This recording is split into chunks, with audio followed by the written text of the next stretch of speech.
On the Newsmaker Hotline, our good friend Larry Kudlow from CNBC and the Larry Kudlow Report, which can be heard right here on WMAL Saturdays at 7 p.m. Larry, how are you? Good morning, Brian. I want to start by talking about the stock market because, you know, we got up to 14,000, Dow 14,000. Everybody went, wow, that's impressive. Wait, did you just say Dow 14,000? Wow. Yeah. That's a lot of rhyming there, Dr. Seuss. And this is what I do. And so we were excited about that. And then I read this thing that said, well, you know, when January is a good month in the stock market, then the year usually turns out to be a pretty good year. And then yesterday happened. And then February. Yeah. February can be a sloppy month. Look, you're going to get corrections. You had a heck of a run in January. Actually, you had a heck of a run basically from, mid-November through the end of January. And behind that run, I think profits turned out better than we thought. And the economy, which looked real slumpy in the summertime, finished the year and entered January in a decent note, durable goods orders, and the ISM manufacturing index, and housing particularly surprised in the upside. And jobs, menza, not horrible, but not very good either.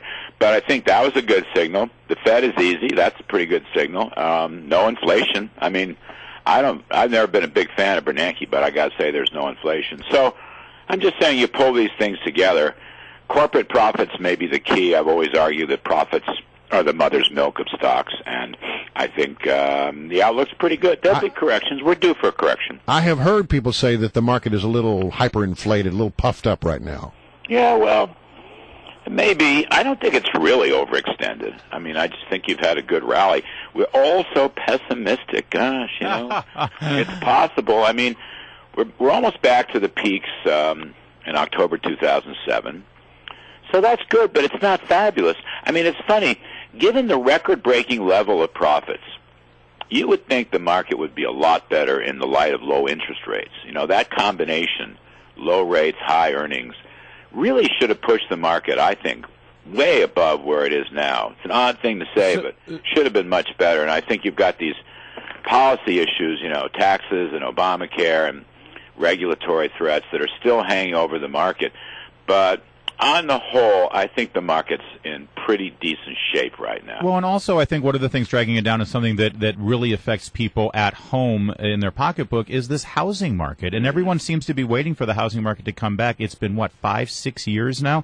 Is there any sign that the housing market might start to creep up in places other than right where we live here in the D.C. area? Well, no. I mean, look, you've had a string of really good numbers. Where you been, man? Really big numbers you've had. Just the last 4, 5, 6 months, existing home home sale prices up 10%, new home prices up 10%, Case-Shiller up 5-6%. Sales are improving. Where you been, man? Foreclosures are going down. This has been one of the big stories of the market. You got to get on it. But is it new housing? You got to get in the middle of it. All right. Well, hey, listen. Speaking of playing, the big Super Bowl happened on Sunday, and the Super Bowl is all about money. Let's face it. Who were the winners and losers in this year's game? Oh, I don't know. What are you asking me? You mean the teams, the split? No. I mean, the betting one. No. I mean, in terms of Wall Street, when you look at a lot of companies stake a lot of money on the advertising and about boosting their image in front of that the third biggest television audience in history of television. Yeah, you'll get some consumer. Sure, you'll get some consumer companies that supposedly do well. There's no great correlation, by the way, between advertising and Super Bowl revenues. Some years are better than others. I'm going to guess, without knowing a thing, I'm going to guess that the revenues will come in pretty good. They certainly paid a lot to get the advertising up there. Yeah, maybe CBS is the winner, I guess. I know. CBS is going to be a big winner. The NFL is going to be a big winner. The loser is green energy, I think. The loser here is green energy in a 35-minute blackout, which I call Beyonce. Beyonce meets Solyndra. That's the way I saw that whole story. She just knocked him out. Apparently she knocked the lights out twice during rehearsals last week, according to Boomer Esiason, who is the great expert on this. Yeah. And then she knocked it out a third time on Sunday. I don't know. The way she was working her hips, though, that could have generated some wind farms down there. Well, I thought she did a good job. This is not a criticism of Beyonce. It is a criticism, however, of the inadequate energy supply coming out of New Orleans. they've gone through all this green energy stuff and light bulb stuff and so-called efficiency stuff that I think when it was necessary to bring the electricity and ship it into that stadium, they had a lot of trouble. I think that was the problem. And any little shock that required more, like the Beyonce tubes, I think that, that really hurt. So I like that Beyonce versus Solyndra. Here we go again. That's good. We're going to use that. Here we go again. It was a great game. I'm very sorry my Giants weren't in it. I'm sure you're sorry your Redskins weren't in it. But I wouldn't fret about the stock market. Let me just say, if the market, drops another couple of percentage points, go back in. Go back in, because unless we get carpet bombed with a big tax hike that no one's expecting, now that could do it. If we get carpet bombed with a huge tax hike this spring or summer because sequestration breaks down or something, that could be very bearish for the market. Right. Okay? Well, and you don't want to be buying a lot of defense stocks right now.